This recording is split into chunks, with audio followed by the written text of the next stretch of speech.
Hi guys, welcome to our channel Mahir Shaikh. నేను మీ Sumayya. ముందుగా మన ఛానల్ని సబ్స్క్రైబ్ చేసుకోండి, పక్కనే బెల్ ఐకాన్ కూడా ఉంటుంది, యాక్టివేట్ చేసి పెట్టుకోండి.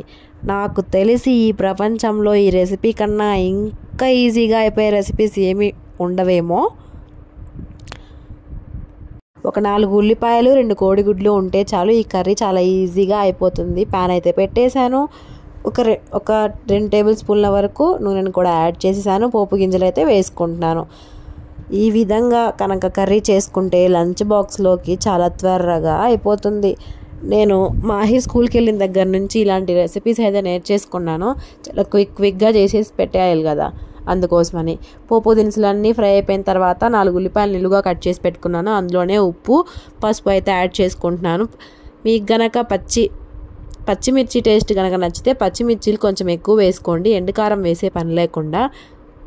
ఈ విధంగా కలిపేసి మొత్తం అన్నీ మూత పెట్టి బాగా మగ్గనివ్వండి. ఎక్కువ ఆయిల్ పోసుకోవద్దు, ముందే చెప్తున్నాను. ఈ విధంగా లైట్గా మగ్గుతూ ఉండాలన్నమాట. అల్లం వెల్లుల్లి పేస్ట్ కొంచెం ఒక 1/2 టేబుల్ స్పూన్ వేసుకుంటే సరిపోతుంది. ఈ విధంగా వేసుకున్న తర్వాత మళ్ళీ మొత్తాన్ని కలిపేసి ఒక 2 మినిట్స్ మళ్ళీ కుక్ చేసుకోవాలి.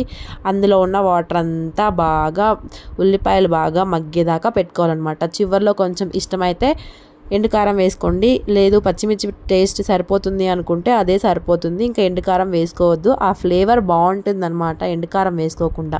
ఇలా మొత్తం అయిపోయిన తర్వాత ఒక 3 హోల్స్ లాగా చేసుకొని గుడ్డును పగలగొట్టి అక్కడ వేసేయండి. వేసిన తర్వాత ఒక 2 నిమిషాలు మూత పెట్టి కుక్ చేసుకున్న తర్వాత ఈ విధంగా తయారవుతుంది. పక్కనున్న ఉల్లిపాయల మిశ్రమం ఏదైతే ఉందో దాన్ని కూడా ఆ గుడ్డు మీదకైతే వేసేయండి. ఈ విధంగా వేసిన తర్వాత మళ్ళీ మూత పెట్టి ఒక 2 నిమిషాలు కుక్ చేయండి. వాటిని మళ్ళీ ఆ కర్రీని గుడ్డు ఇట్లా ఎగ్ అంత వరకు లేపి మళ్ళీ తిరగవేసి ఒకసారి ఫ్రై లాగా చేసుకోండి. అస్సలు కలపొద్దు, కలపకుండా తింటేనే ఎవరి ఎగ్ వాళ్ళకి వస్తుంది, లేకపోతే తన్నుకొని చావాల్సి వస్తుంది. సో చూసారు కదా, ఈ రెసిపీ జస్ట్ 2 నిమిషాల్లో, అండ్ మరీ 2 నిమిషాల్లో ఏమైపోదు, ఒక 10 నుంచి 15 నిమిషాల్లో చాలా ఈజీగా అయిపోతుందనే చెప్తున్నాను. చాలా మంచి రెసిపీ అబ్బా. మీరు కూడా ట్రై చేసి కామెంట్ బాక్స్లో ఎలా వచ్చిందనేది మెన్షన్ చేయండి. మరిన్ని ఇంట్రెస్టింగ్ వీడియోస్ కోసం ఛానల్ని సబ్స్క్రైబ్ చేసుకోండి, లైక్ చేయండి, షేర్ చేయండి, సబ్స్క్రైబ్ చేయండి. Thank you so much for watching.